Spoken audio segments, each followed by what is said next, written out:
What was your reaction when you heard about these new travel bans? Were you surprised? Well, I thought, oh my goodness me, here we go again. Poor old long-suffering passengers having to cope with yet more rules, and the possibilities for confusion are immense. Can we just make it absolutely clear? Nothing is going to change on any flight to or from the UK. So wherever you're going, if it's from a British airport, life carries on as normal. But if you're going to one of those countries, whatever you take, you won't be able to bring back. Exactly, yes. If you are travelling to one of those 6 countries, and I think probably for most of us it's actually Turkey and Egypt, which are the key ones because they are the main holiday destinations at the moment. When you check in at the airport to come back, you'll be asked, have you got any of these devices? And if you have, they are going to be going in the hold. So here I am. I'm actually off to Istanbul tomorrow. Lucky me, I thought. But then when I come back, I'm going to have all my palaver all checked in. This is the maximum dimension. It's a postcard, as you can see, but it's the maximum dimension you're allowed for any device. That's a fairly standard smartphone, so it kind of works. And like that's what you're allowed in. That's what you're allowed in. Hold. But my camera in the main cabin. My camera and my laptop both have to go down under. Well, your camera fits that square.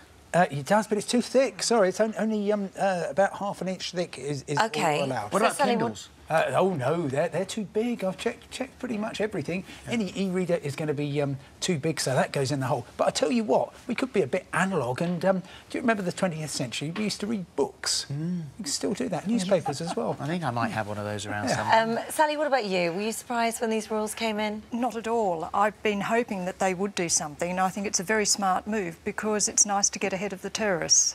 And the capability, and looking at sort of Simon's camera, you know, put that against the skin of the plane in the cabin, and you potentially can punch a hole through. We only have to look at the flight that was it was the Airbus flight from Mogadishu in Somalia, and the explosion forced the plane to return to the airport 15 minutes after takeoff. And this was a bomber that was actually killed the guy in his seat. You've almost got the shape of the person. You can see that he and the laptop have been pressed against that aircraft's skin and have gone out. The problem with that one, though, I must say, is that the account that I have understood is that the laptop was actually given to the passenger at the airport after the security check. Yes. So it wouldn't actually have been caught by this particular rule. Well, it now will be caught because that laptop will not be in the possession of the bomber. It will be in the hold. The screening of hold luggage, where you have to have a connection of a timer with the laptop in some instances, will make it more safe. But if you're on a plane, you must separate the bomber from the bomb. And in the hold, you've got much less chance of a hole in the side of the aeroplane. Which, of course, will then point us to the tragic incident from Sharm el-Sheikh to St. Petersburg. This was the Metrojet flight, and it's claimed that the bomb could have been, it is alleged to have been, in the hold. So you look at the, look at the wreckage there, look at the hole in the side of the plane. Does it make any difference where it is? Oh, yes, it does.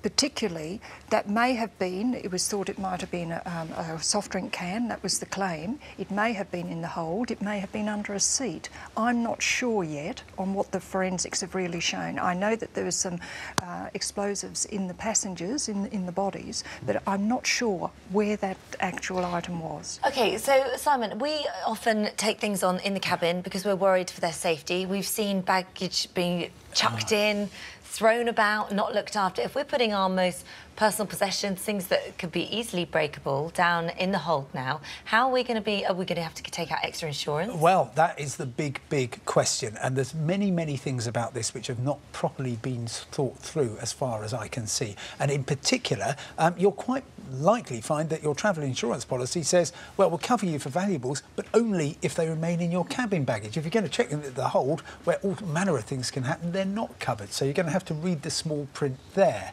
The airlines are liable up to a certain value if your luggage goes missing. That's around about £1,000, so you could take that route. But of course, most people simply don't want to take the risk, particularly business travellers. All those people who are looking forward to working on their laptops, and suddenly they have to check in their laptop with perhaps very sensitive information on it, and simply they won't know if they're going to see it again. But there's a wider message in this, and what I've expected is that at any time, if a device takes down a plane anywhere in the world, all of us, regardless of what airlines, what airports, would suddenly have to put everything electronic in the hold without notice. So I think it's a bit of a warning to everyone to be prepared at any time to put their devices in the hold.